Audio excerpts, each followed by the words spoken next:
On the top, it is lonely. Don't forget to super chat. On the top, it is usually lonely. It is lonely because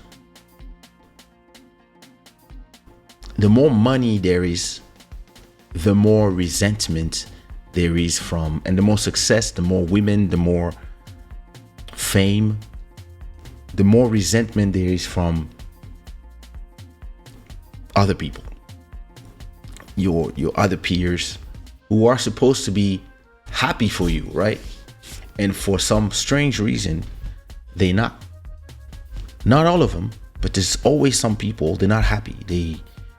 They believe that your success is, and because they're not able to look at their own garden and take care of their garden. They like to look at the grass on the neighbor's garden and criticize it.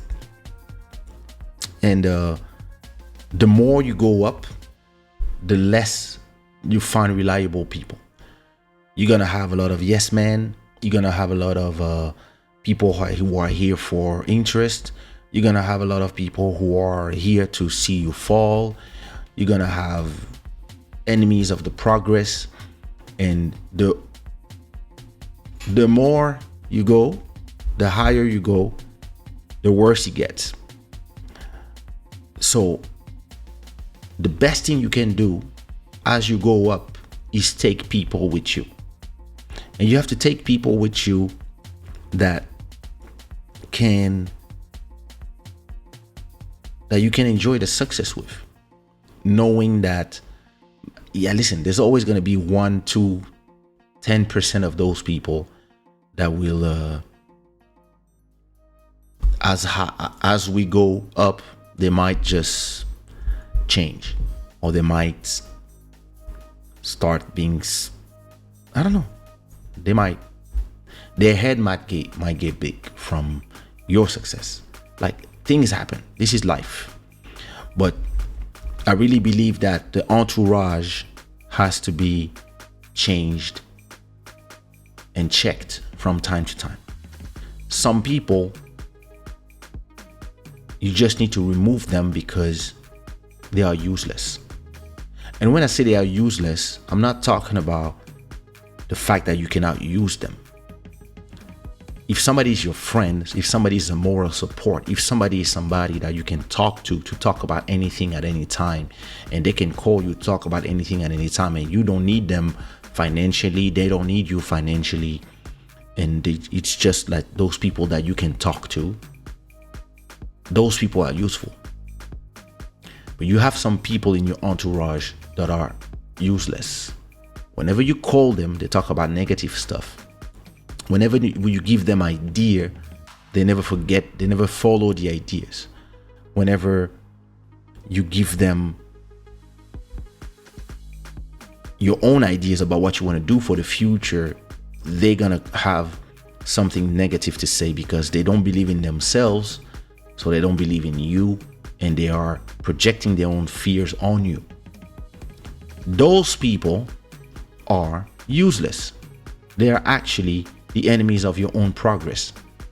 And you might love them, you might like them, you might have had some great memories together.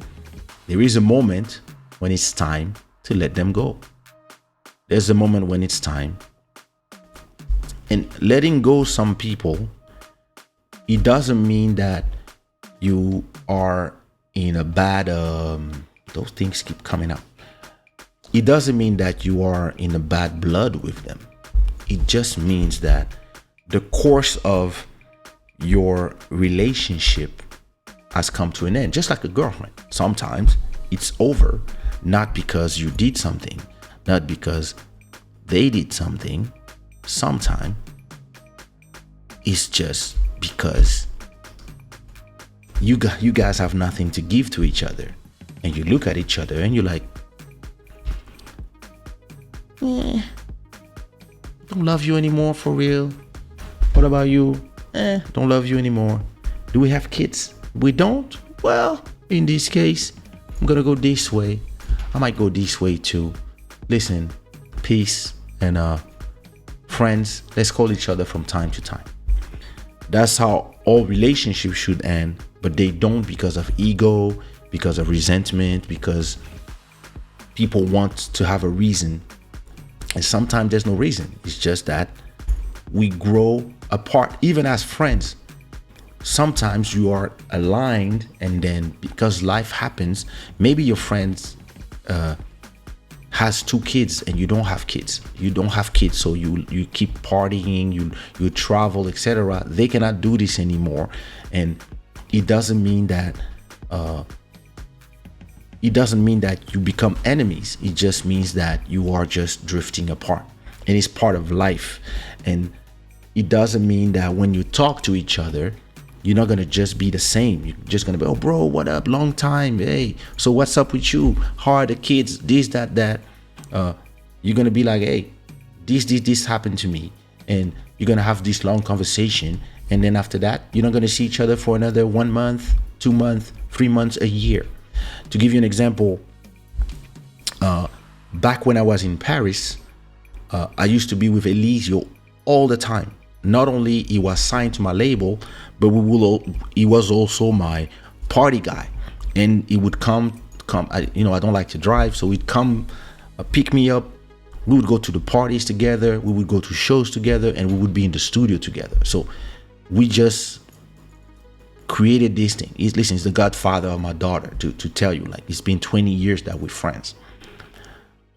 But now I don't live in Paris anymore, and I have 2 kids. I'm married. He doesn't have kid. He's not married. So we went from talking every day and on the phone hours to, we have 1 month. 1 month can pass, or 2 months. We're gonna call each other on the phone. We're gonna talk for 5 hours about everything, and then he's gonna go to his thing. I'm gonna go to my things, and we're gonna, like photos on Instagram, etc. And last time I saw him was last week, and we realized that we haven't seen each other for 3 years.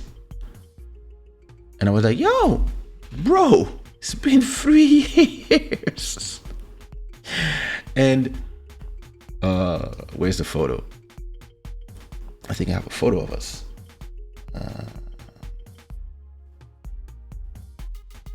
think I posted a photo of him and my son on Instagram. Yeah, it's on Instagram. Let me go to my Instagram.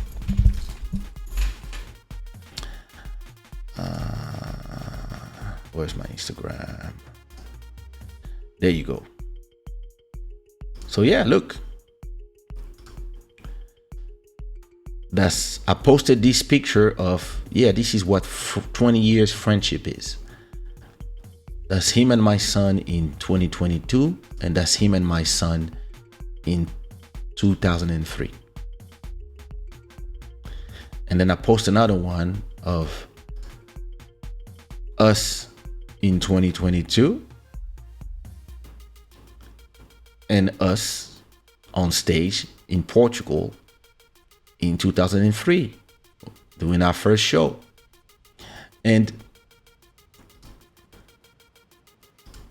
the fact that we don't see each other anymore like back in the days is not a question of us not being friends anymore or whatever. It's just that we live in different countries and we have different type of lives. He's partying, he's enjoying life. I'm building different things, and I'm married and I have 2 kids. So I cannot travel as much, and I don't want to travel as much because I traveled a lot the last 20 years. And when we see each other, we have a great time together. But the rest of the time, the person I talk to the most now is Bodhisattva. Because there's no real reason. It's just that things change, and Bodhi and I were in the same country, so we talk all the time. And Elisio, we tend to send each other messages from time to time. He asks for the family all the time. And actually, when he comes here, of course, we're going to see each other. He was my best man at my wedding. He's my guy. This doesn't change. It's just that the situation we all choose with for our lives will make our relationships change, sometimes just physically. The people I used to see all the time, like Sumya, Elisio, because we were not only on the same label but also touring together. Those people, when I moved from Portugal 10 years ago, I used to have them on the phone all the time because I was missing my people that I left in Paris. But more and more, I just became a Portuguese citizen, and I just became a Lisbon guy. And now my people are in Lisbon.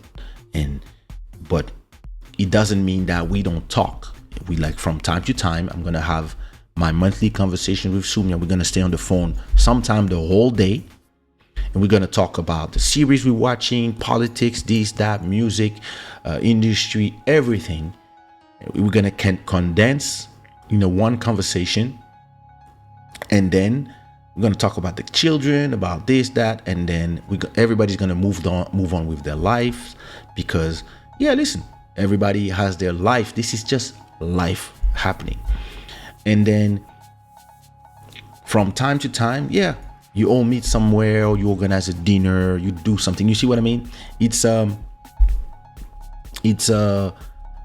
this thing where you just realize that things change in life, and it's not a bad thing as long as you don't see it as, you don't call me anymore. No, it's just that we're not even in the same country anymore.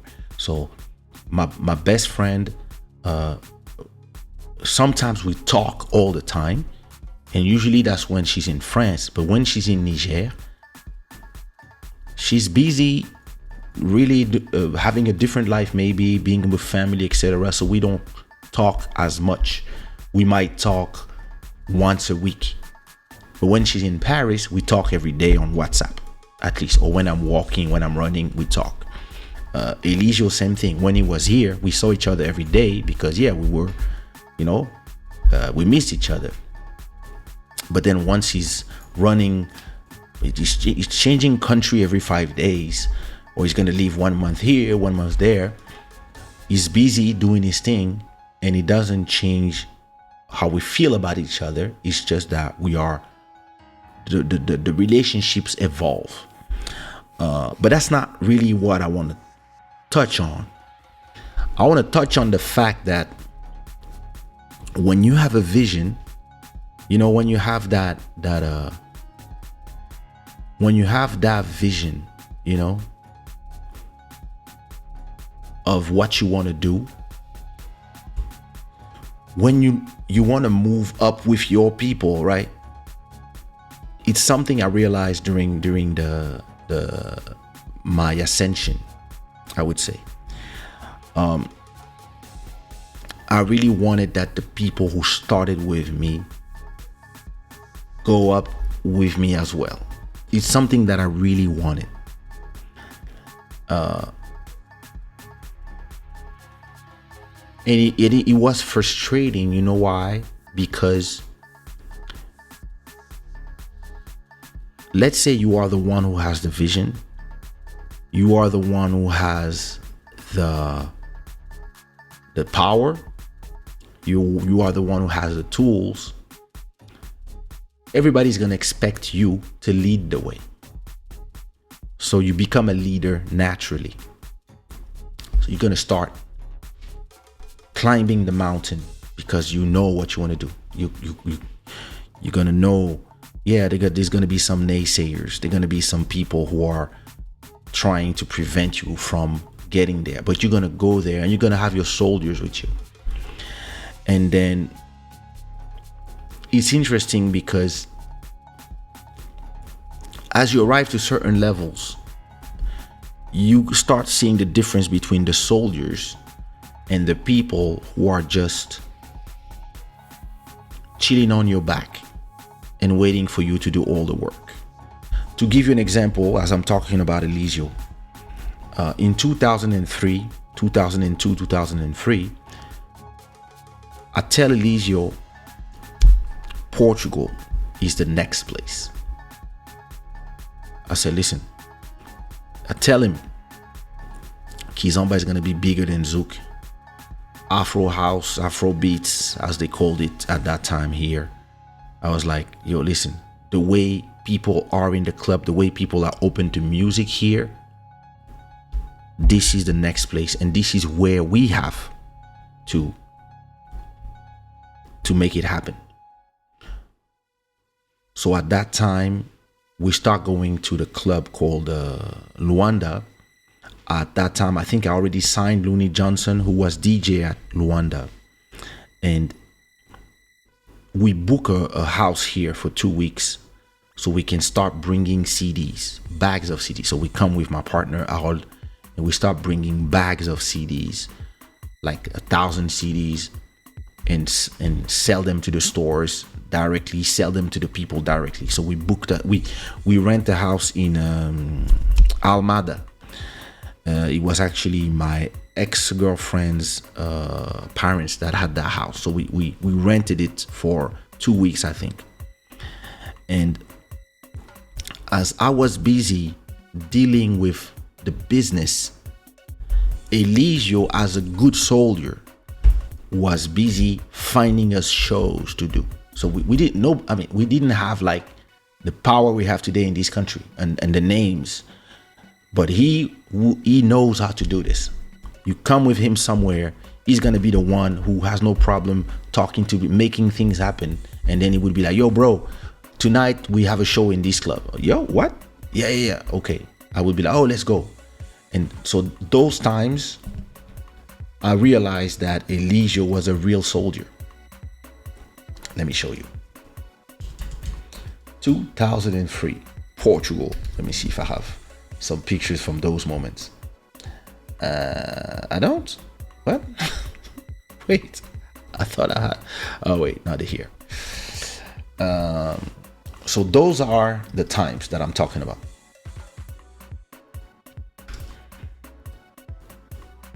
So you see, oh, that's strange. Oh, okay. This is 2003 with Carlos Pedro, who's one of the sommelier of radios here. And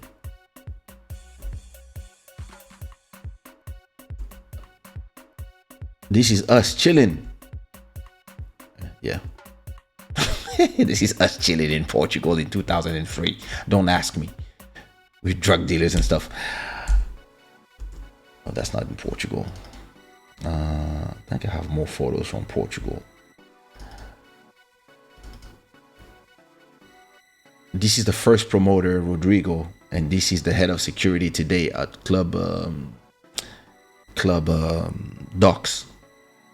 And this is Club Luanda. That was the first show I ever did in Portugal. And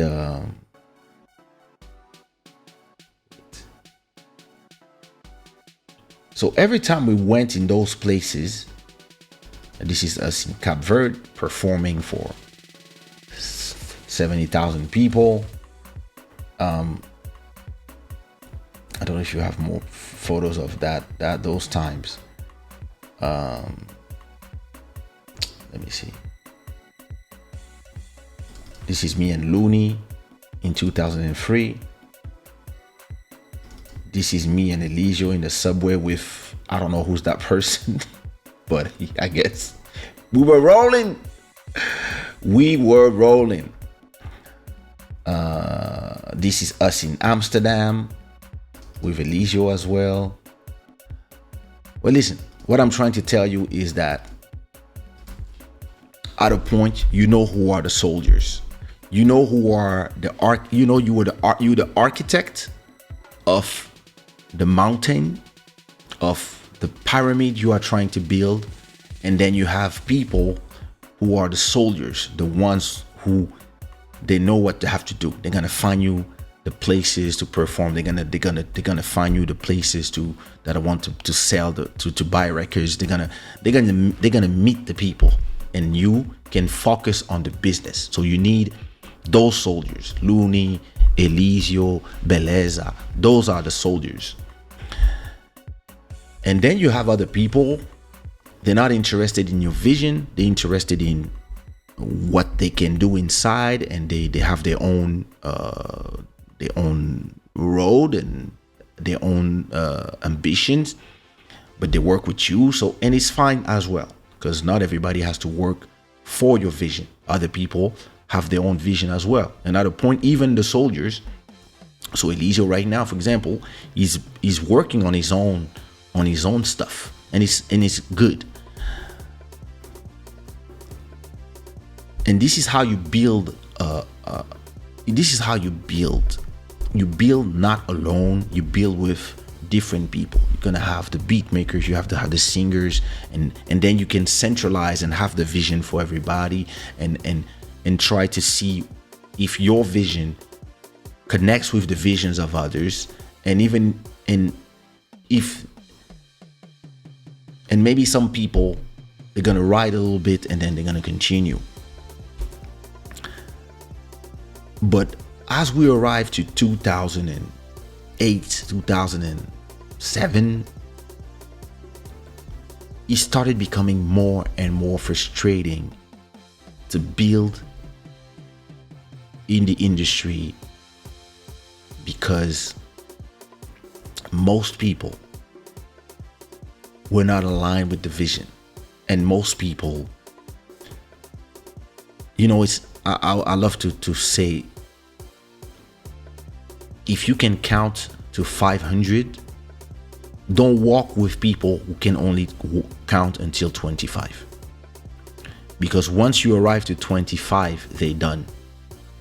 For you, next stop 50. And for them, are we fine here at 25? And I'm a person, when I arrive to 50, I unlock how to count to 100. And when I arrive to 100, I unlock how to count to 250, then 500, then 1,000, then 5,000, etc. That's how I am.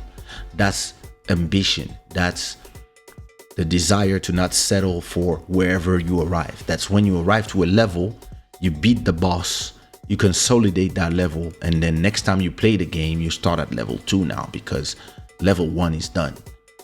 Some other people, once they arrive at the end of level 1, they're just happy. They just want to stay here. And because they believe that this is the top of the game.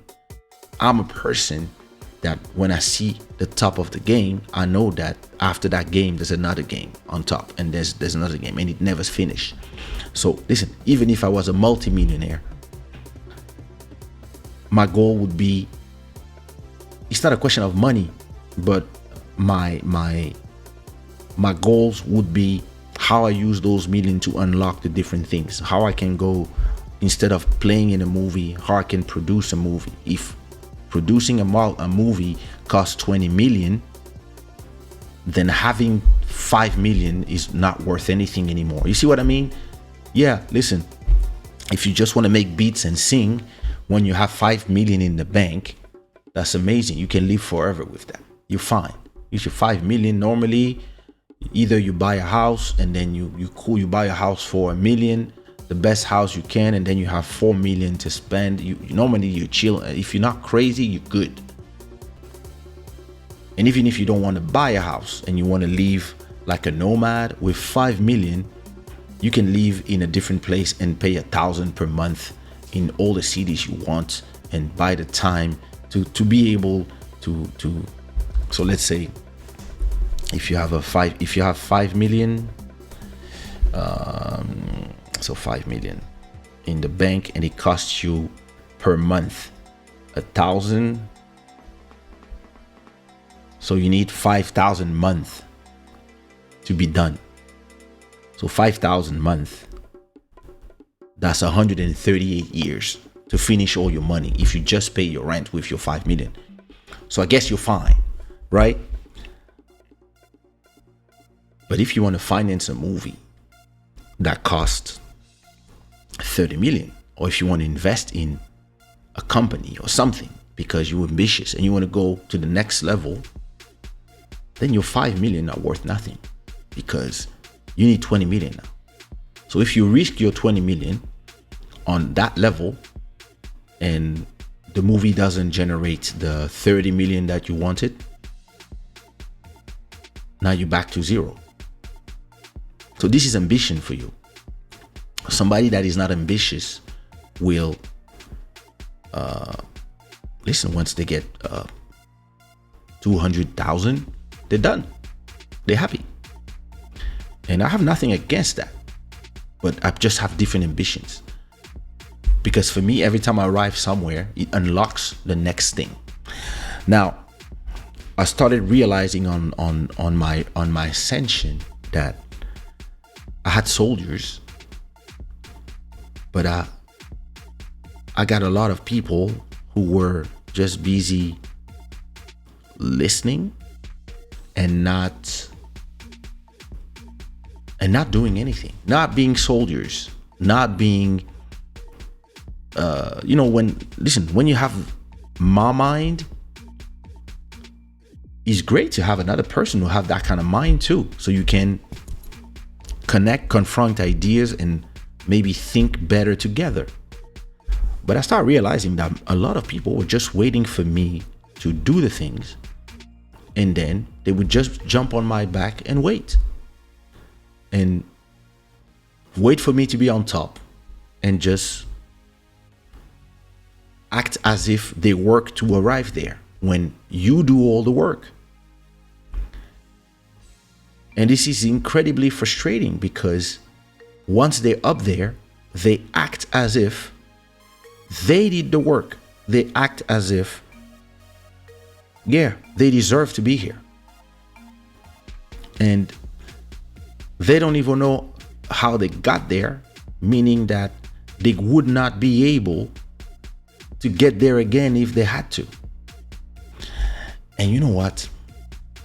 One day, I met an amazing businessman. I met a multimillionaire who lives in Marbella. So this is his house.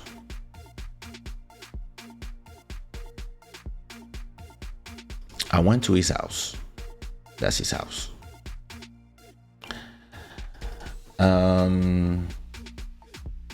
I went in his house with my wife, and daughter, and another friend of mine called Nelson. Why is he showing me moments? This thing. Where is it? And where's the rest of the photos? Maybe I should just put Spain. Oh, it's Marbella. There it is. Moments. Oh my God, this thing is not. You see, when you just want to see photos, this thing is here trying to Marbella. That's how you write it. You see the guy's house. That's the house. So I went to his house with my wife, and we spent some nice time there. And listen, photos is playing with me. Anyway, and we were. Hey, Urban Street Spot, what up? So we're watching the sunset in his villa, and we're talking about business. And I'm explaining to him my frustration with people. I'm explaining to him that, I try to work with people. I try to, I have to, listen, the house was crazy. I had a label, I had this, I had that, but I left everything behind me in France and I moved to Portugal, etc., etc. And he was telling me, hey, I used to live in New York, I used to live in London, I used to own a few clubs. Actually, he told me that the clubs where I performed in London actually belonged to him. And I was like, oh, wow, I didn't know. I said, yeah. I've known you for a long time, and actually I booked you in a lot of shows via our friend in common. I was like, wow, that's amazing. And he explained to me how he made it in the advertising business, etc., his company, and how at a point he left he left London and New York, where he has his headquarters, to live in Marbella, but he still run his company via the internet way before the pandemic. He works remote. He has his meetings in his office, in his setting, and it takes life slow. And I was like, wow, like one of my goals is to be like you, to be like this, where I can be in my beautiful villa and have my meeting with beat makers, with this, that, and remotely do things, and at the same time take it a little slow, because when you work hard all the time, you realize that you spend your life working. And I was telling him what is frustrating me the most is that, people, they don't value what you do. They don't even respect you in the end when you change their lives. And he told me something that was so meaningful for my own life and for my way of how I view the business and everything. He told me, when you climb the mountains, you don't take nobody in on your back. Because when you take people on your back, you are actually heavier, and they are just making you more exhausted. They exhaust you faster. What you do is you do the effort, but you don't do it for others. And your problem here is that because you have the vision and people are telling you, lead us, you believe that you also have to do the effort for everybody else. And the people are letting you do the effort, and then they reap the benefit. What you have to start doing is doing the effort for you, and then leaving the signs behind you in your trail, so that whoever wants to go where you went, they will have to do the effort themselves, but you're going to show them which is the best way. Meaning that, oh, there's a hole here, this, on after that you turn on the left. You can even draw a map for people, but your problem is that not only you want to do the work, you also want to draw the map, but you also want people to take exactly the way you took, because you know that it's the right way to do. But you cannot force people to do it the way you did it, and you cannot be pissed at people because they don't arrive at the top where you are. And I was like, yeah, but I gave them all the information. So yeah, even if you give them all the information, some people are not meant to arrive to the top. Some people are meant to receive your information and do something else with it. And if you have a little bit more humility, you realize that you might have the vision, but people who have visions are just misunderstood all the time, just because you see things that people don't see. You see the top of the mountain when people just see the base of the mountain. So what you have to start doing now is build the things you want to build for you. Climb the mountain by yourself, and have maybe some soldiers climb a bit with you until they're done, or until they're like, yo, I'm not climbing anymore, whatever, or I'm going this way in the mountain, whatever. Let me go explore this way, or me, I'm going to go explore this way. Cool.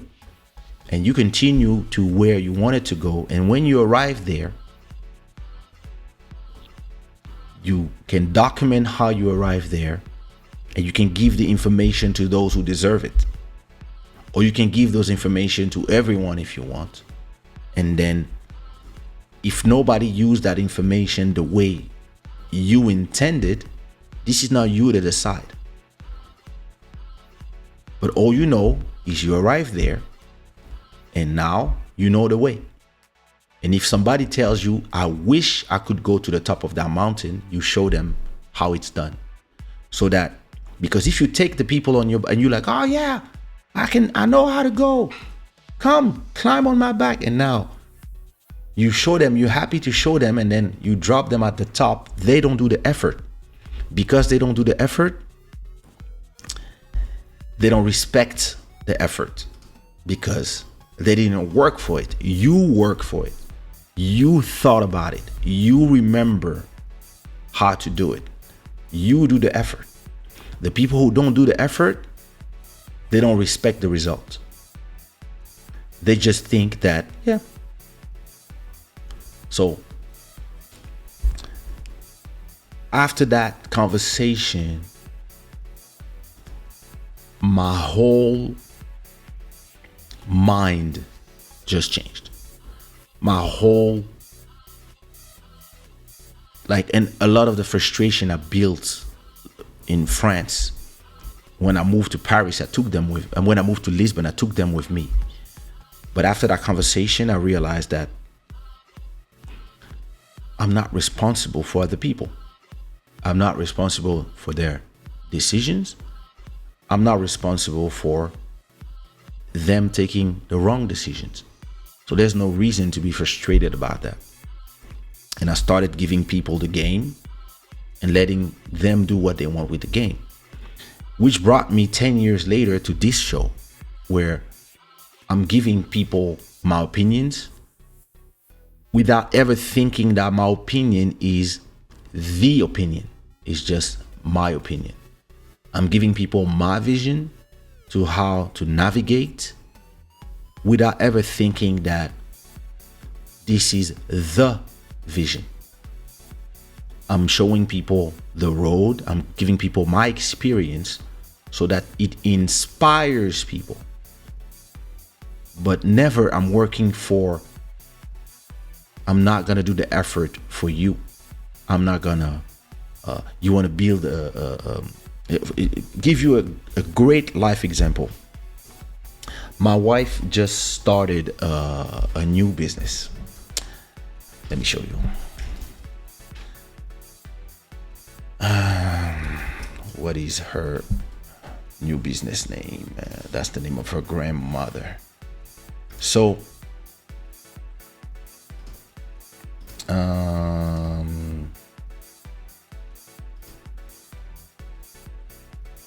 okay, there it is.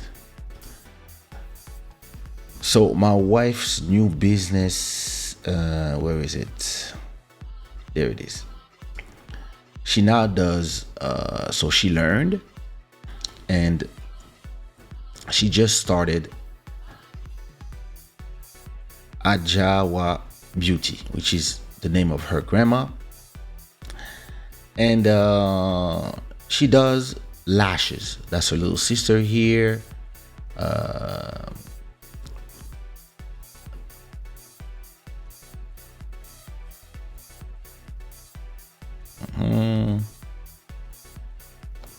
You know, and she's getting successful. She's working she's working as a team. So that's before and after, and she's getting successful. She's doing her thing slowly by slowly, and she's working with not far from the house in with a woman that has her business already, and she's renting a spot in that spa. So it's a beautiful spa. When they do, it's not a spa, it's a beauty thing where they have different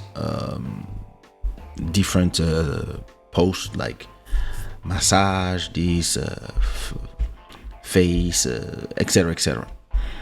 And she's on the lashes department, and the spot she has, she is renting it. Of course, she's a partner now with them, and she's renting her spot for a certain amount per month. And so if whenever she does she needs to do a few client every month, so she can first pay her spot, and then after that everything is benefit. So I talked to my mom,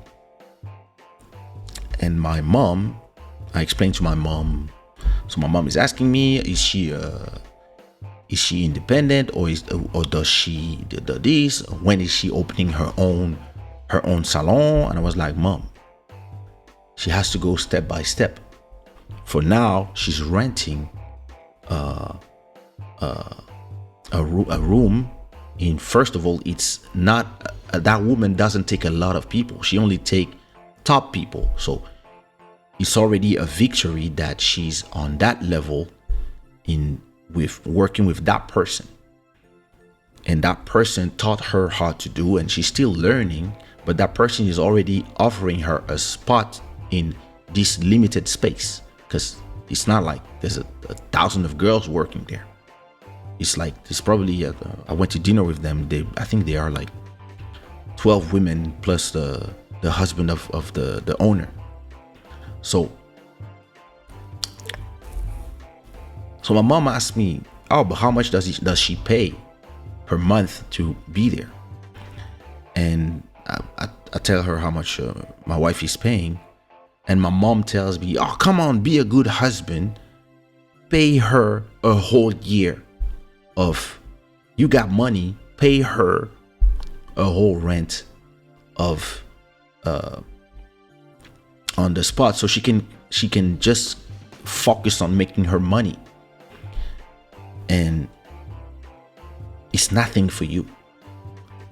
And I told my mom, true, I could pay her a whole rent for a year or 2 years now, but I would do her a disservice, because she would not, after that, value her own work, because she knows that if she's tired of doing this or whatever, or she doesn't want to go to work today, or whatever the reason, or she just like, I'm tired of it now, I just want to do something else,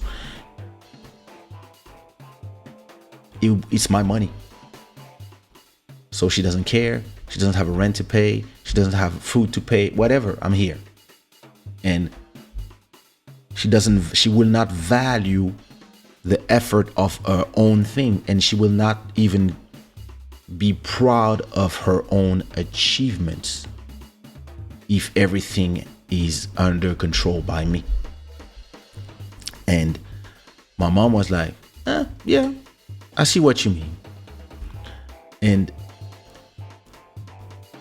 that's why I'm proud of seeing her doing her thing and paying her own thing, because she could just be here and watching TV and not doing nothing and being bored, but actually taking her life in her own hand and learning to get her own independence is way more important for me. And because of what I learned, because if I just was there, you want to do this? Let's do it. Listen, let me rent you a spot. Let me rent you a place down here. I think I found a place for $1,000 a month. Let's do you a salon.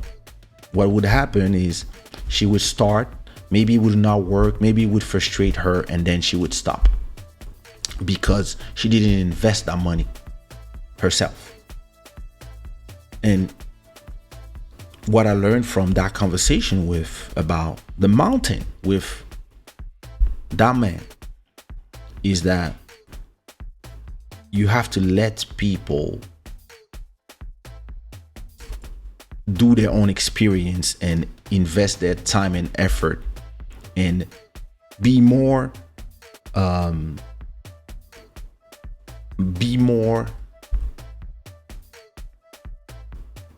the voice they come to when they need an opinion about business, about accounting, about hey, I need to do this. So for example, she needed to do something for her logos and have some PDFs done. I was like, hey, I'll do them for you. It's okay, it takes me 5 minutes. So this, I was like, oh, here's your thing, I put it on Dropbox for you, and like help out, give business advices, but not do the work for the people. And I will do the same for my kids when they in the age where they want to build whatever. You want to do music? All right, here's the book, but I'm not gonna do music for you. I'm not gonna pay you your studio sessions, whatever. Nah, you're gonna do like I did with rich parents. I still went and did my demos and etc. and built my thing by myself. And what you gave me was education, being in a great school, learning economy at school, and I could use all these tools today. So what you have to do with people is give them the tools, but never work for them. Never work and do the work for them. You have to really show them how it's done, and that's it. And that's I've been trying to do now, and that's how I just changed my ways, and it's actually less frustrating when you give people opinion, you have conversation with them, but you understand that, listen, they might never do they might not do it the way you want them to do, even if that would be the right way. The important is, in the end, let's say they didn't do the way you wanted, but they still win, or they still arrive where they wanted. Maybe it takes them a little more time, but they're still there. You can't come in the end and say, congrats, I think you took a little more time, you would have been more efficient by doing this, but hey, listen, great job. And then maybe because they arrive, now they can listen to what you say without being frustrated by you always criticizing everything. And they can be like, because you can phrase it the right way and say, yo, that's amazing. Next time, to go to the next level, as you see, you went from here and here. Next time, if you go this way, you will arrive faster. And they're gonna be like, yeah, true. If you want to force them to go through your ABC, sometimes it's not gonna work. I had the conversation with a friend. I kept telling him, do this, and he kept not doing it. At a point, he got frustrated by me always having conversation about the same thing. And I told him, you know what? I'm not gonna say anything anymore. Do your thing the way you want it. And in the end, he didn't do nothing. And actually, I'm busy doing my thing. So, hey, in reality, nobody's forced to do nothing, actually. And that's how you also start realizing who you need in your entourage, how you need to find people who have visions that go to the same length as you. When you're younger, you just believe that the people who are with you right now have to be with you at the top. And that's not true. Some of them will. You know, I'm super happy when I see pictures of me and Elisio, and the kids used to be babies and now they're grown-ups. So it's very nice, but some people you will meet them along the way, and some others you will lose them along the way, because this is how life works. So that's how I learned from climbing the mountain. And trust me, it's not easy, but you learn a lot of things.